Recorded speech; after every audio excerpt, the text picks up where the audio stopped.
আপনাকে গালি দিল, আপনি উল্টা গালি দিলেন, ধৈর্য ধরলেন। কিন্তু আপনি যদি বলতেন দিলে দাও গা, সুবহানাল্লাহ বলতেন, আমাকে গালি দিছো দাও গা, সে উল্টা ভাবনায় পড়ে যাবে, কি রে কারে গালি দিই, সে তো লড়ে না। সত্যি করে বলেন তো, আপনাকে কয় মিনিট গালি দিতে পারবে? একবার, দুইবার, তিনবার। গালি কখন ঝগড়া হয় জানেন? একটা দিয়েছে, দুইটা দিলেন, দুইটা শুনে তিনটা দিয়েছে, চারটা দিলেন, এইভাবে কিন্তু বাড়তে থাকে।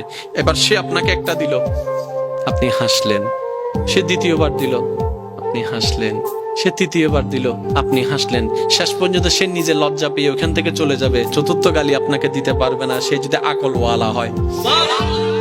আর আপনি আমি বোকামি করি কি, কি হইছ তুই আরে মারি দি, মারি দাও না করে পুলিশ আইরা আরো ধরিলে যার গুই, তা হইলাম না আয় তো ন দিতে দিয়ে দে, ওদের মাঝি হনে ওদের আয়, ওদের তুই চল।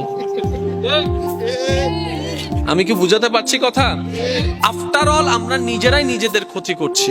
যদি আমরা ইসলামের ফর্মুলা গুলাকে একটু ঠান্ডা মাথায় বসাইতে পারি, সফলতা আপনার কাছে।